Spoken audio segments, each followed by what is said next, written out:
So the question I think a lot of people ask is, how do you get albinism? Is there a straight answer for that question?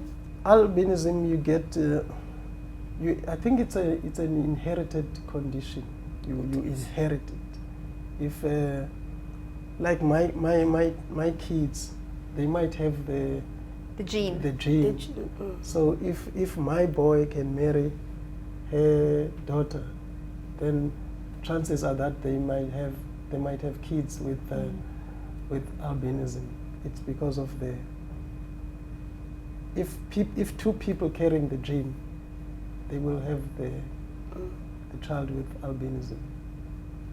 Vinkosi, what would you like to see change when it comes to education around albinism in South Africa? As I said, I think schools now are welcoming.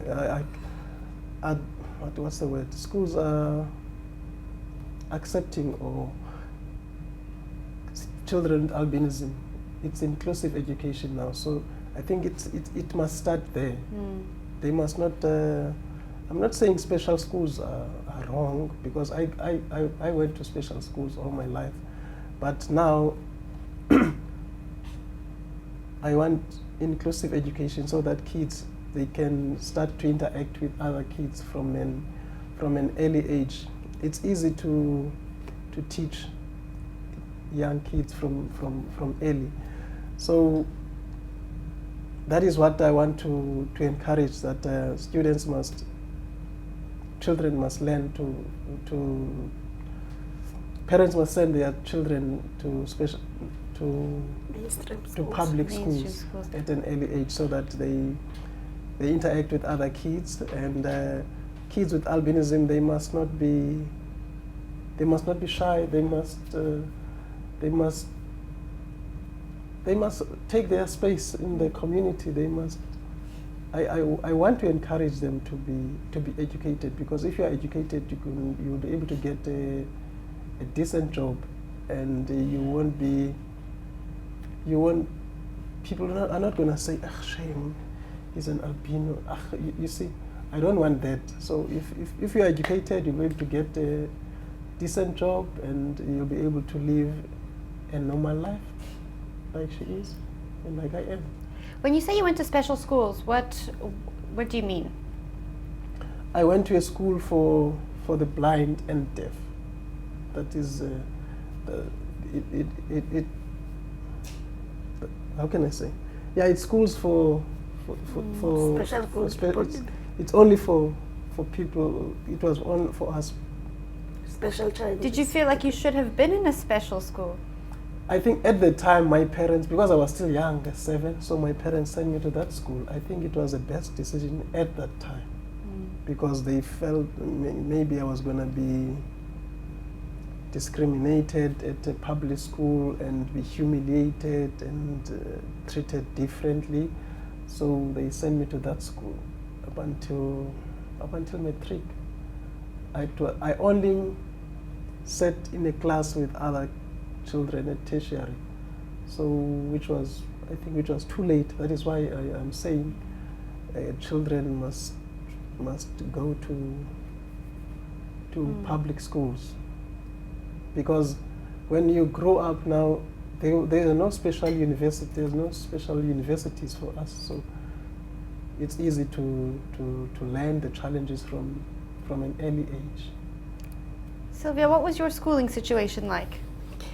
Actually, I went to mainstream all my school times, from primary level till higher education. So I didn't experience going to a special school, although it will be my dream, and that I think that's why I've founded this organization, because for me it's my challenges when I grew up.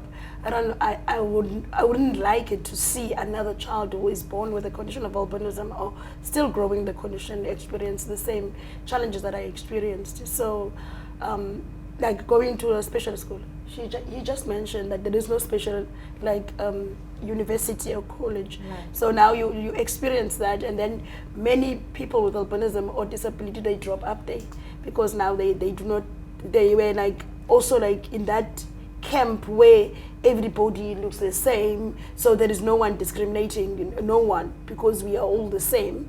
You see, we have challenges. So it will be then it is my dream to see that all the children with disability, not only like maybe albinism condition, but all the children with disability, like given a chance to be in that mainstream school. You see, and then when I visited the school, I also like visited a few years ago. I visited my school actually, where I like my Joe Slovo High School, comprehensive school in Kailija. When I visited there, I've seen how the teachers are longing for the knowledge about condition of albinism, because they're still saying we have like accepted children, because now there are like few that comes, maybe one in each school. They are longing for the like understanding of a condition of albinism, because what happens is that a parent like register you at school and leave you there. So now whatever challenges you're going to experience, you have to talk that I cannot see on the board. Although I'm in front, I can maybe still not see. So it depending to the teacher's writing.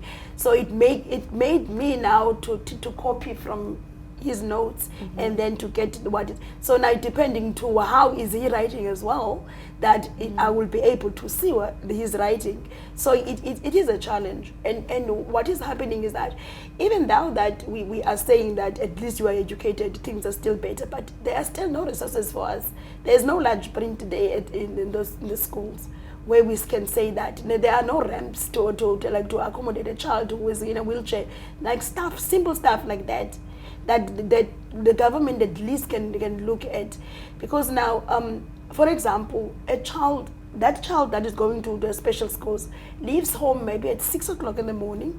It's coming back again maybe 1900, because now he might be taken in the morning, and then the transport must go, because that's the only school. And then that child, and then how is then the relationship between the pigmented and then the albinism condition or the disability? Because there's no even a relationship, because this one is not at home for a long period of time. So when we come from school, she's not there. You see, she only comes there to sleep, and then tomorrow morning she must be prepared, go to the special school, whereas there's a school nearby that child can go. So I would love, it is my dream to see that really things like change, like resources, necessary resources, even if the child is not registered at that time, but if the child comes, that there must be resources for all the children. What's the main challenge for someone living with albinism? Is it sight? Sight is a main challenge. Sight is the main challenge, because I cannot say that the skin. For me, it's like I only like realize that I'm different from you when I look at the mirror. But when I'm sitting with you and chatting with you or doing or cooking, because I can do everything. Right. But then my challenge is then when it comes to sight, then yes, you can. Then we differ. So if it was not affecting the eyes, I won't be having a problem. I think the only problem is the sight here. But also the sun is lethal to us. So we need to have sunscreen lotion. Right. And here in Africa it's hot, so we must always protect ourselves.